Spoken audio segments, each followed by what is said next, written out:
Bom dia a todos. Minha voz não é normalmente sensual dessa forma aqui, mas hoje eu acredito que tenha sido guerra biológica. Souberam que eu ia falar algumas coisas meio atravessadas, mandaram um vírus para mim. Porque até ontem eu estava falando perfeitamente, ontem de noite começou a dar problema, assim, não é medo de falar em público, porque isso aí eu já perdi há algum tempo. Então, só pode ser guerra biológica. Normalmente minha voz é anasalada e debochada como a do Marcelo Rocha Monteiro. Então, imaginem que eu estou falando da mesma forma que o Marcelo, né, que é a voz que seria mais de acordo com a coisa. Esse quadro é de Rubens, O Massacre dos Inocentes. Ele deu origem à capa da nossa revista. Só que a capa está meio em preto e branco, com um tom meio azulado. Querem saber por quê? Leiam as orelhas. Nas duas orelhas está explicado, leiam depois, né, por que a capa é o que é. Tem toda a explicação dela, tanto da parte da obra de arte, quanto das razões dessa capa ter sido escolhida.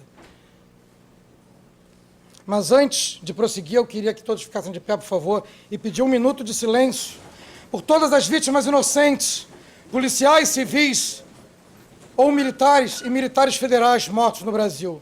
E um minuto de silêncio por João Hélio e Juan Maicon, dois meninos que são homenageados na nossa revista, mortos de forma terrível.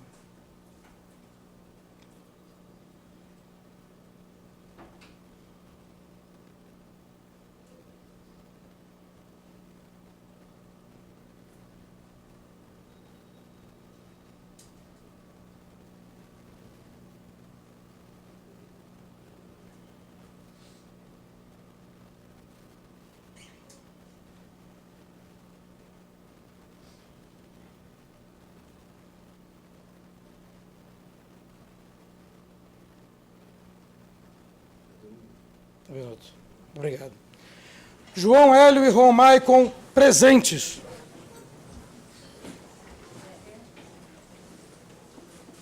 Impunidade mata e continua matando no Brasil.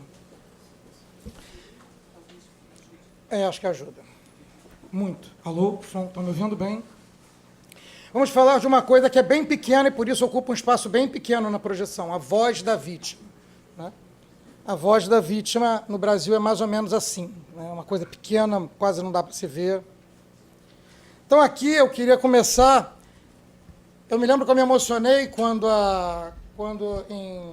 no Vaticano a guia explicou algumas coisas sobre Pietà de Michelangelo. E depois eu estudei alguns anos de arquitetura e eu confirmei aquilo que ela dizia.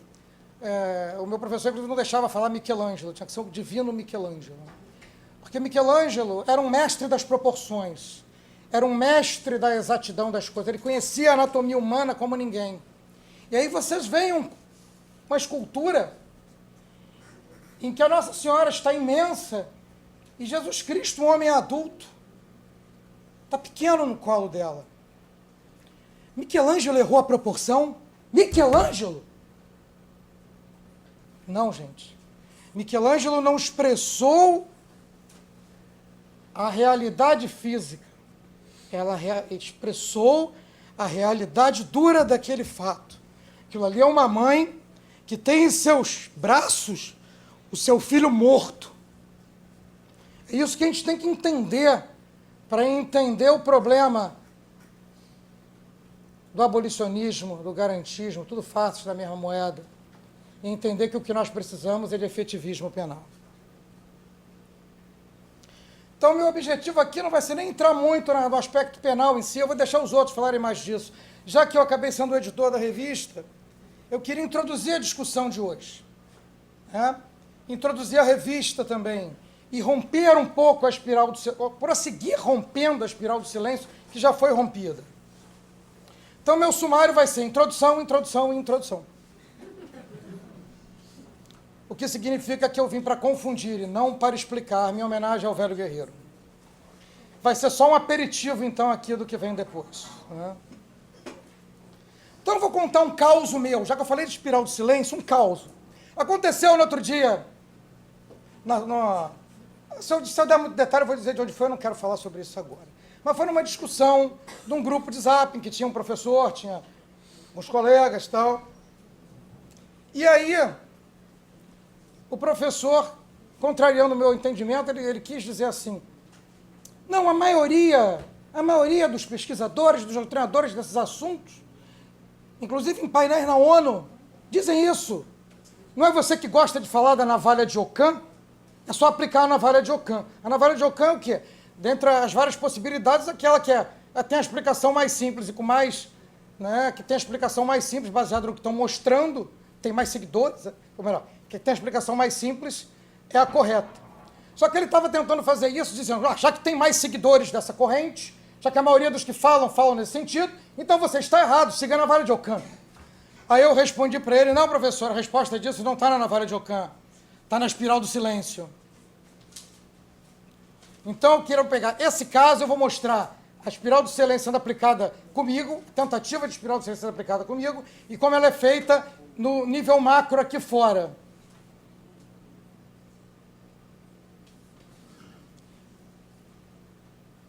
Então, a linguagem é muito importante.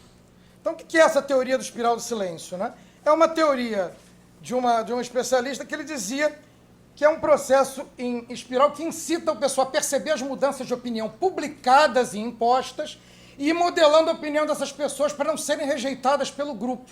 Então é uma forma de censura, você vai moldando de maneira... E o que aconteceu? Ao longo dos anos nós tivemos uma espiral de silêncio que no direito não se podia ter uma posição como a dessa revista, não se podia ter uma posição como nós temos aqui hoje, porque você era logo ridicularizado, atacado, impedido de produzir.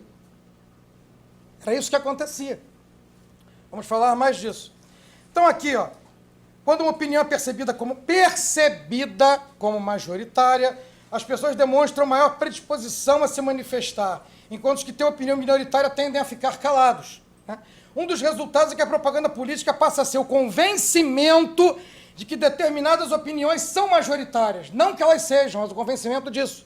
Então é o quê? O politicamente correto é uma das formas de fazer isso daí. Ele faz até que nesse artigo ele até comete um pequeno equívoco. Ele começa a falar que as redes acabaram aumentando. Não, as redes quebraram a espiral. Em 2013 as redes viram a força. Nós salvamos o Ministério Público e temos que agradecer à sociedade, né? Fazer um cumprimento, que eu aproveito e cumprimento aqui meu irmão e meu sensei, mas o mesmo que eu faço a ele, eu faço a toda a sociedade por ter salvo o Ministério Público. Naquele episódio da PEC 37. As redes sociais mobilizaram gente para as ruas e nós fomos salvos. Nós íamos perder de lavada. Aí mudou porque o pessoal ficou com medo do povo na rua. E precisamos de povo na rua novamente. Semana que vem vão querer votar a mordaça. Já saiu hoje. Né? Então começam esses discursos tal para calar todo mundo. E uma das conclusões da pesquisadora é que é muito interessante. As pesquisas servem mais para formar e determinar a opinião pública do que para aferir sua verdadeira feição. Então, manipula para que depois se diga, não, a opinião é essa, mas ele já manipulou. Então, a pessoa fica naquela de dizer o que está na pesquisa, fica com medo. Hoje, quando você vai no Facebook, é por isso que estão tentando censurar tantas redes, e as redes estão censurando quem tem determinadas posições, todas conservadoras sempre, né? São censuradas. Você vê que tem outras pessoas que pensam como você, e isso te reforça. Antigamente você achava que era igual o ET da propaganda do curso de inglês, né? Só você era diferente. Hoje em dia você sabe que não só tem outros como você, como também que talvez sejamos maioria. Então ele fala, por exemplo, excesso de exposição de determinados temas na mídia. Forma semelhante como as notícias são produzidas e veiculadas em todos os canais. Ubiquidade, presença da mídia em todos os lugares. Lembram de alguma coisa assim, recente? Claro que lembram, né? Marcelo Rocha Monteiro, encarceramento em massa. O que tem a ver com isso? Não massificaram isso na cabeça nossa? Vê que até a linguagem muda, né? Era superlotação. Aí o pessoal racional começou a dizer assim, então vamos construir novos presídios. Aí mudou o termo. Não, é encarceramento em massa. Estão em encarceramento em massa. Não adianta produzir novas vagas, que continua sendo encarcerar demais. Né? Para quê? Para evitar que nós produzimos. O que eles fazem? Eles dizem que não pode ter novas vagas para o caos aumentar e depois eles denunciarem o caos. Como ele mesmo disse, isso não é burrice, isso é método. Então aqui, ó, bota no Google lá, encarceramento em massa. Aí você tem um monte de coisa, tudo no mesmo sentido. Você vai achar, por acaso, por milagre, você vai achar aqui uma menção ao Bruno Carpes, que fala do mito do encarceramento em massa. A trilogia do mito está aqui na revista, trilogia do mito do encarceramento em massa. Por que que apareceu? Porque o Google, ele tem um sistema que ele vai aprendendo o que eu quero. Então ele puxou uma que eu quero, mas mesmo dizer, o meu Google teve um resultado nesse sentido e todos os outros massificando contra o que eu penso. Você imagina o Google, né, de determinadas associações ideológicas. Como é que sai? Então agora, nessa questão de navalha de Ockham e espiral do silêncio, aí ele partiu para a falácia do espantalho na discussão. A discussão não podia ser sobre o mérito não podia ser tocado.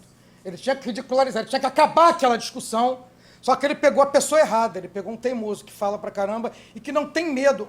Olha, uma vez eu li um artigo sobre os 6 medos básicos da humanidade. E ele dizia assim, o maior medo da humanidade, o medo mais forte da humanidade é o medo da crítica. Ele é a forma como mais se manipula as pessoas. A moda é baseada no medo da crítica. É o medo de perder o amor de alguém, medo da morte, medo da doença, medo da pobreza e tal.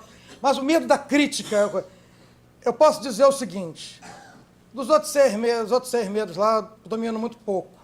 Mas o medo da crítica, eu aprendi o seguinte, até quando eu ficar calado, vão me bater pelo que pensam que eu vou falar, eu já cansei, agora eu falo. Porque as pessoas já supõem o que eu vou falar. Alguém fala alguma coisa, a turma olha pra mim assim, esperando falar algo. Às vezes eu sou obrigado a falar. Então, a primeira coisa que ele falou foi que eu defendi uma coisa diferente do que eu falei. Eu falei isso, ele disse, então você isso aqui, né? O que aconteceu no macro? Olha aqui, todo mundo está lembrado disso?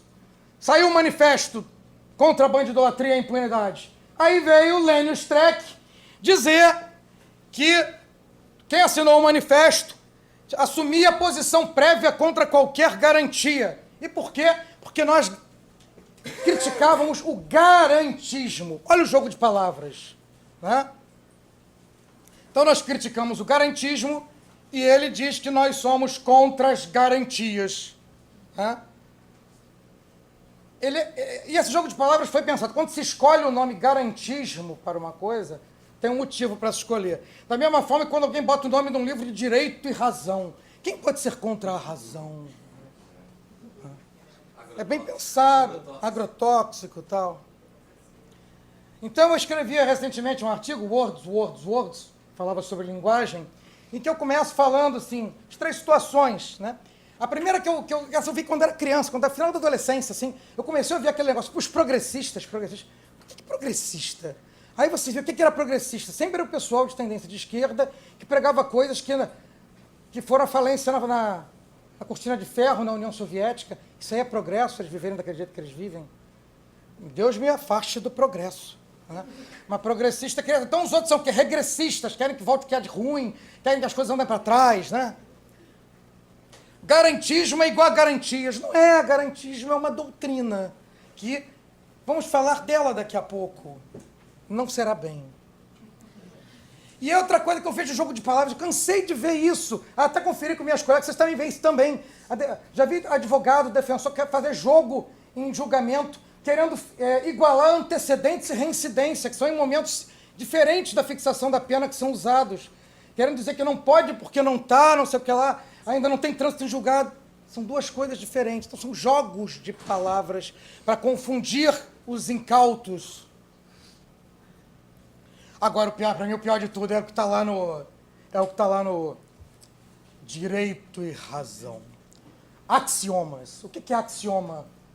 Isso é de uma arrogância, né? Axioma é aquilo que não precisa ser provado. Então vamos partir daqui dos 10 axiomas. Agora a gente discute. Então, já parte que eu tenho que aceitar aquilo ali. A gente falou em dogmática penal. Aqui é dogma no seu sentido mais radical, né? É dogma, aquilo que não pode ser contrariado. Então, não contrarie isso aqui. Não contrariei. Em seguida, ele vendo que eu também tinha dado uma reação, ele foi para o argumento ad hominem. Eu trouxe alguns experts, eu não falo mais de especialistas, me nego, né? Experts. E aí ele disse que esses especialistas não prestavam, porque eles são baseados na direita, no conservadorismo, né? Que eles não escreviam nem pesquisavam. Eles têm vários artigos publicados e entrevistas, né? Mas, enfim, ele tentou usar a espiral contra mim, citou gente. Os demais, não sei o que lá, como se esses outros não fossem apoiados pela esquerda globalista, né? Soros e companhia, né? E conta com o desconhecimento e a preguiça dos demais que estão no debate, que não vão sair dali e olhar no Google se que ele está falando a verdade. A maioria não olha. Não confere em livro, em Google, na biblioteca, em nada. Aí eu disse para ele o seguinte: Scruton já diz no livro dele que é muito fácil esses caras serem premiados, serem citados, porque é a SAM, a Sociedade do Aplauso Mútuo. O Scruton não usa essa coisa, aqui é coisa aqui do nosso Brasil. Mas é isso aqui, ó. Como ele está se referindo a Dworkin. Como Galbraith colecionou doutoramentos honorários às dezenas, juntamente com prêmios prestigiados do tipo que o establishment de esquerda concede a seus membros. Então eles vão se premiando entre si, fazendo aquela troca-troca para parecer que eles são, né? Essa semana disseram mas o patrono da educação brasileira tem vários títulos honoris causa, embora não se adote o método dele em lugar nenhum do mundo, só aqui, mas tem vários títulos honoris causa. Aí responderam, tem um cara cheio de títulos honoris causa que está na cadeia agora, lá em Curitiba. É enjaulado. E aí, vamos comparar esse argumento ad hominem que ele usou comigo com o que andaram fazendo aqui, né? Fizeram com Pesce e Jardim, disseram que eles eram que eles eram racistas por causa do livro, que eram tudo conteísta, né? Uisistas, né?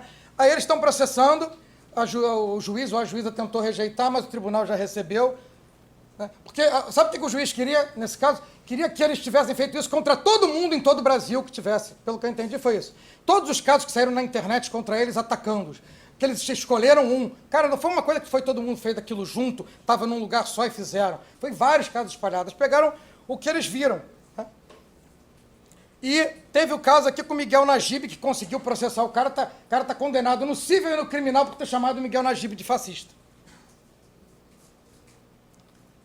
E aconteceu conosco aqui, naquele evento de 2017, o Tardelli lá de São Paulo, que, pasmem, é promotor aposentado, fez isso daí, dizendo, atacando que todo mundo aqui era fascista, que não prestava, que ia destruir a humanidade, né?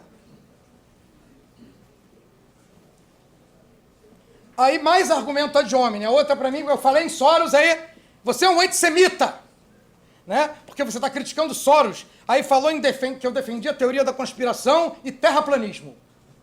Agora é sempre, vai dizer assim, terraplanismo. Bom, quero falar aqui o que Israel pensa do Soros. Está ali, ó. O premier de Israel denuncia a atuação de organização ligada a Soros. Netanyahu denuncia fake news de Soros. O dono do mundo, aqui é a coisa, Jorge Soros por trás de grupo que difamam o Estado judeu. Então, se alguém é antissemita, está longe de ser eu, até porque eu quero fazer publicamente aqui, que todos vejam aqui, eu apoio Israel publicamente, sempre apoiei. A capital de Israel, e só de Israel, é Jerusalém. E Massada nunca mais cairá. Aguardem. Sobre teoria da conspiração, é engraçado. A Open Society não apoia a agenda da esquerda e globalista? Não. Tá? Aliás, a gente ontem teve uma prática da conspiração. Não existe isso aí, isso é teoria da conspiração. A gente viu um vídeo sobre uma determinada pessoa que estava para ser indicado para um cargo. Aí eu recebi e falei assim, eu já vou ver. Aí eu mandei para o meu grupo. Olha o que o cara está falando, o cara tem posições contrárias ao que ele diz que tem, tal. Aí mandei, aí o colega viu, o segundo que foi ver, tiraram do ar. Em 5 minutos. Quando começou a ser divulgado, o troço saiu do ar da TV Câmara. Aí realmente não tem teoria da conspiração, tem prática da conspiração. Né? Mas vamos lá. Então aqui, ó, Brasil já vive crise climática global, o catastrofismo, né, do clima. Olha aqui, Open Society. De quem é? Soros. Aqui, essa outra moça aqui também falando aqui, ó, vai ver. Estudei com patrocínio da Open Society. Aqui, ó.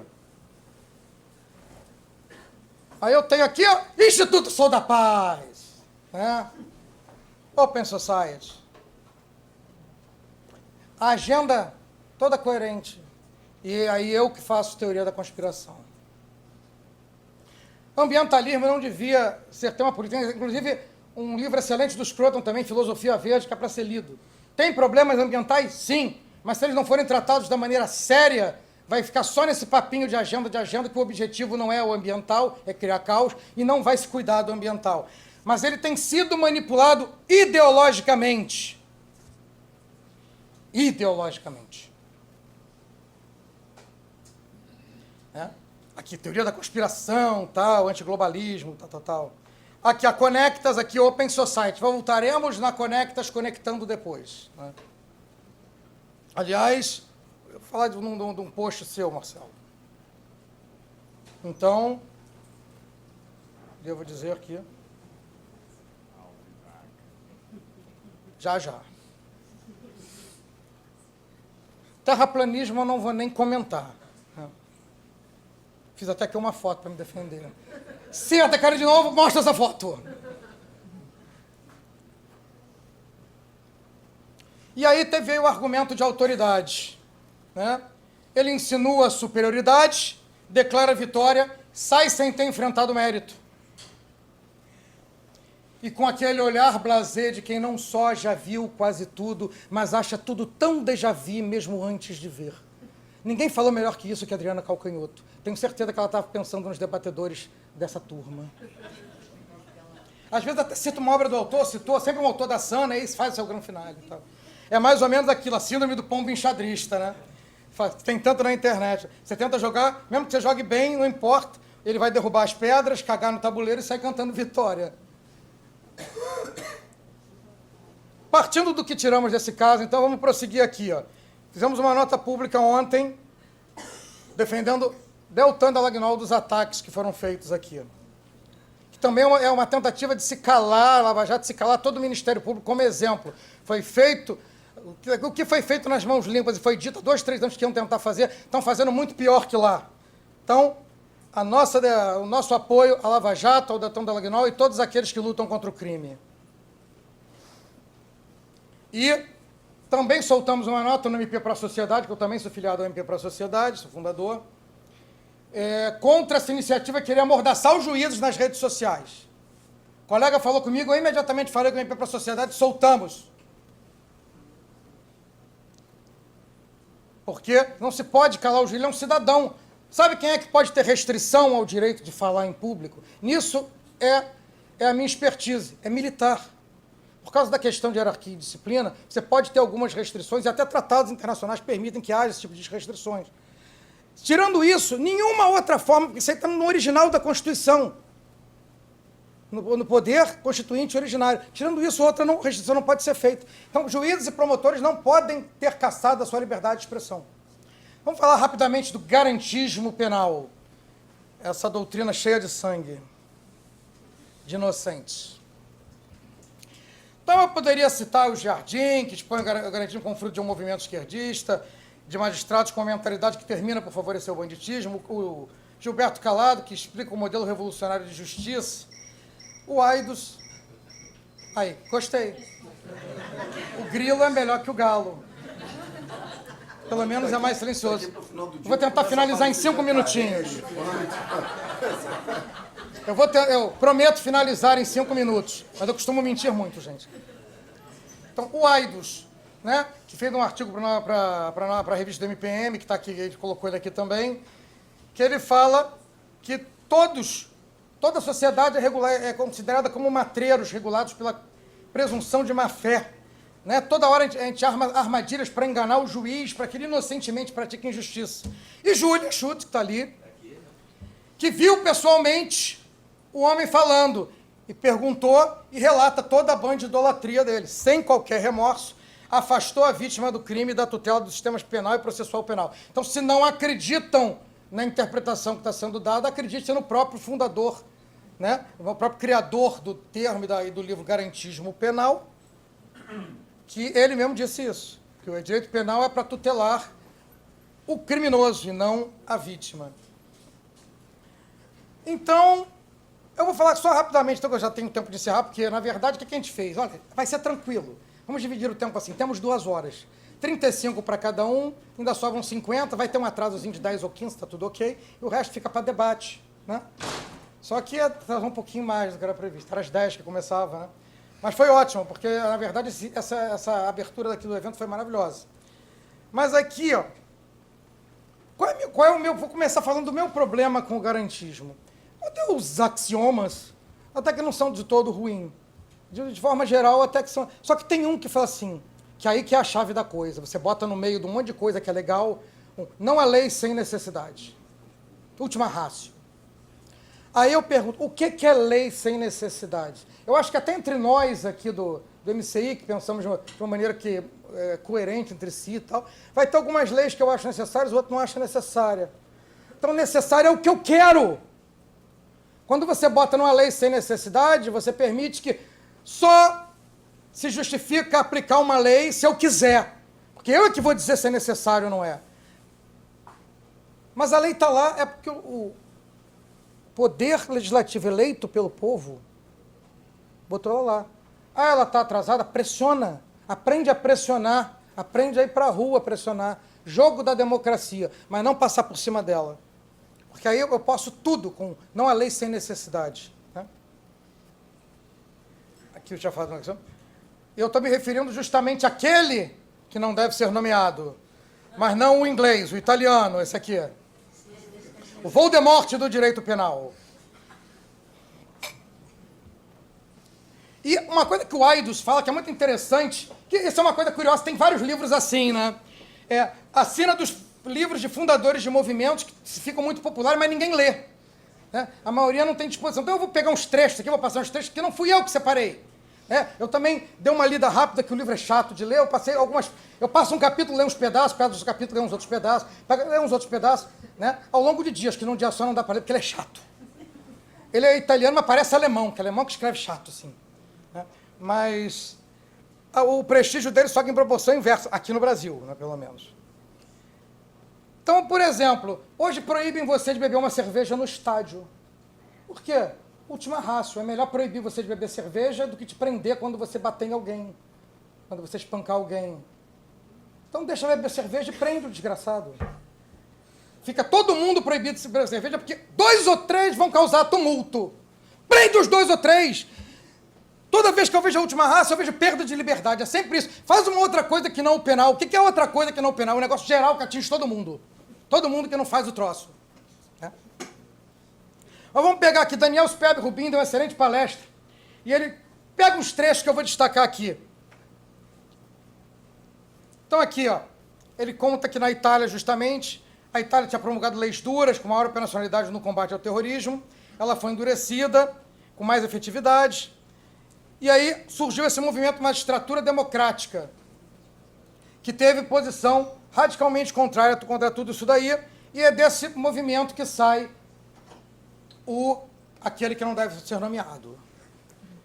E aí surge o direito alternativo no Brasil, e como é com esse negócio de chegar o garantismo, a notícia dele aqui, ficou, isso aqui fica mais metodizado, porque ninguém engoliu muito, né, o direito alternativo, tal. Então, isso é uma reinvenção, né? Aí ele bota uns trechos que eu quero colocar aqui, ó. Ele fala, ele está citando do livro em espanhol, na 101, 102. Modelo punitivo e racional. Os delitos de mera prevenção não são distintos do puramente subjetista tipo de autor e carecem, inclusive, formalmente do princípio de retributividade. Aplicado isso, é o que comenta o Daniel. Né? Todos os delitos de associação para o crime, todos os delitos de perigo afrontam o garantismo. Corrupção passiva, concussão, porte legal de arma. Aí você, aqui, ó. Aí dizem assim, ele é um meio termo, ele não é abolicionista. Aí você pega aqui o que ele escreveu, 412, pela abolição da pena carcerária. A pena privativa de liberdade não parece mais idônea para satisfazer nenhuma das razões que justificam. Né? 3? Tá, vou encerrar. Garantir-me pena. É possível hoje sustentar uma estratégia de reforma do direito penal que aponte a longo prazo para a supressão integral da pena privativa de liberdade e a curto e médio prazo para uma drástica. O objetivo dele é a supressão da pena. Aí, qual é o tempo? 10 anos. Penso que a duração máxima da pena privativa de liberdade, qualquer que seja o delito, poderia muito bem se reduzir em 10 anos. A médio prazo para um tempo ainda menor. O objetivo dele é querer que seja extinta mesmo. A médio prazo, 10 minutos. 10 minutos. Pois é. Pelo menos transferência de preso dura 2, 3 horas, né? Já é melhor do que a pena. Enfim, tem vários trechos aqui que eu poderia destacar, estou com pouco tempo. Então ele é um abolicionista, ele visa a proteger o criminoso e esquece a vítima. Ninguém quer que não haja garantias para o criminoso. Então, é na Constituição, que não pode exacerbar aquilo a ponto de inviabilizar qualquer coisa. Tem que se observar o que está na Constituição. O garantismo é que é uma coisa ruim. Bom, alguns frutos, né? Para finalizar mesmo, toda vez que o cara quer ganhar mais tempo, ele fica, vou finalizar agora, que aí fica com esperança, dá mais um tempinho, né? Então, eu quero finalizar aqui, porque eu quero citar os autores que estão no livro, porque eu falei, eu não vim aqui para falar tecnicamente, eu vim aqui para anunciar o que vai acontecer. Querem mais detalhes? Leiam. Não esqueçam de ler as orelhas que explicam a capa. Então, aqui, ó, descaracterização da lei dos crimes hediondos. Bateram e conseguiram. Tem um artigo aqui que fala de mutilações inconstitucionais, que é do Schimmer, lá de Minas Gerais. A impunidade como fomentadora da criminalidade e avanço do crime de homicídio no Brasil. A impunidade vai gerando mais impunidade. Ele falou aqui em valer a pena. Minha mulher diz para mim que eu ensinei para ela o significado de valer a pena. Que eu disse, uma vez eu contei para ela no julgamento, é valer a pena. Ninguém pensa o que é valer a pena. Assim, se eu fizer isso, vai valer a pena que eu vou sofrer em função disso? Né? Mesmo antes de ter lido Gary Becker, eu já estava adiantando um pouquinho um entendimento sobre Gary Becker. Né? E aí ela falou, cara, eu nunca tinha pensado isso, Adriano. É verdade. Vai. Às vezes ela fala, você está comigo, né? Não, mas por que você não disse que não queria? Ah, não, porque não vale a pena. O que eu ia ouvir de você, né, não valia a pena, eu prefiro ir. Te amo, meu amor. Estão gravando? Estado de insegurança. O Schiller fala bem sobre isso. Eu preciso explicar o que é estado de insegurança? Essa não precisa. Né? Desrespeito com a realidade e consequente falta de medidas coerentes com essa. Julia Schutt. Ela fala bem sobre isso. Quais as consequências desse desrespeito de cair na real, saber o que é um mundo real, o que não é um mundo de Alice, o que é, na verdade, a vida como ela é de Nelson Rodrigues. O penal tem que ser mais rodriguiano e menos do Carroll. E a visão errada de que a necessidade de punição criminal viola direitos humanos. Patrícia. A Ferra também diz que eles querem causar a impressão que é desrespeito à dignidade, né? Ou melhor, ela lembra que também é desrespeito à dignidade da pessoa humana o incremento assustador da violência contra a pessoa. Que a hegemonia de uma visão favorável ao banditismo no sistema criminal brasileiro também foi gerado por isso. Jardim fala bem no artigo que também está na revista. Essa daqui, ó, no artigo que também está na revista, adoção pela polícia por juízes e promotores, meia culpa, minha tão grande culpa. Né? Nós juízes, nós promotores, juízes, né? Até a polícia tem estratégia das prioridades, um círculo vicioso que retroalimenta a criminalidade violenta. É dito por Rubim e por Filizola e Pereira. Cadê Fábio Costa? Cadê Ieda? Falam bem disso daqui. E aqui eu lembro aqui que Marcelo Rocha, Witzel e Roberto Mota têm falado sobre as pessoas em situação de rua e até nas pessoas em situação de maconheiro. Crença no mito do encarceramento em massa. Leiam a trilogia do mito do encarceramento em massa. A gente vai ver números aqui, que são os números aceitos no mundo todo, pelo prisonstudies.org. E aí você vai ver que o Brasil é o 25º que mais aprisiona em termos proporcionais, e em prisão antes da sentença, que na verdade o Brasil manda até dados com prisão, desde que só sem trânsito julgado, mas já com prisão, com sentença do primeiro grau, ele já diz que ou melhor, nós somos o 60º, atrás de países perigosos, como Suíça, como Holanda, perigosíssimos. Né? E tudo isso acaba gerando fundamentos para ataques aos policiais, desprezos pela vida deles. Então tem aqui o Pesce falando nisso, o Fábio, mais uma vez, né? E a Miriam falando sobre isso, os ataques aos policiais. E essa policiofobia, proposta de desmilitarização. Quero propor aqui, ó, todos contra a policiofobia. Ninguém é mais atacado hoje do que o policial. Então, meu respeito também ao policial. Não é à toa que eu costumo pedir esse minuto de silêncio. Né? Lembra disso aqui, a repórter revoltada porque não morreu nenhum policial em ação, só morreu criminoso? Isso é revoltante. Né? Bom, tem mais coisa aqui que a gente poderia falar, eu tenho que encerrar, mas basicamente, desprezo pelos direitos humanos das vítimas. Aí vão dizer, você está falando o termo errado, você não pode falar em direitos humanos das vítimas, porque os direitos humanos são universais. Então vou explicar com matemática. Está aqui, ó, conjunto das vítimas inocentes de crimes não está contido no conjunto das pessoas do universo. É por isso que eu falo do direito humano das vítimas, que é assim que está sendo considerado hoje. Enfim, caríssimos, eu poderia falar das penas, que são mínimas, né? Às vezes a gente fica com pena do cara aqui que vai ser enforcado, coitadinho, um velhinho. Ele era um médico nazista, 1.200 prisioneiros, que ele fez experiência com malária. Aqui, ó, tem certeza que está com pena dele? Queria impunidade, 10 anos no máximo, como aquele que não deve ser nomeado. Né? Quem é que é o fascista aqui, então? Quem é que é o nazista? Né? Bom, se você é Ministério Público, aliás, se você é juiz, aliás, se você é qualquer um, você devia priorizar a sociedade, a vítima inocente. Deixa de passar a mão na cabeça de quem te sacaneia, como dizia o Cazuza. Não seja promofofo, eu falo para os meus. Segurança pública é responsabilidade de todos.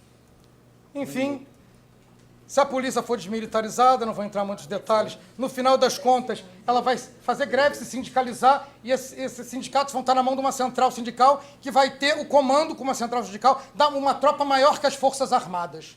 Essa é a principal consequência ruim da coisa. Posso falar mais? Eu tenho um artigo sobre isso, é só procurarem.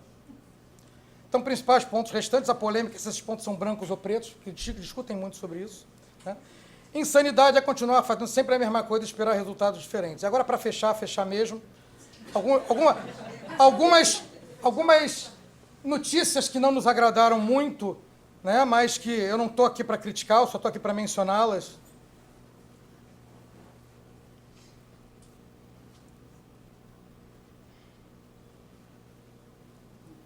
Aqui, ó. Conecta os direitos humanos. Aquela do Soros.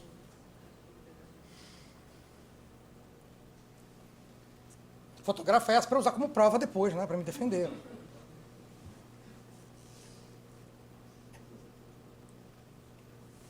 Estou cansado de tanta cara de pau.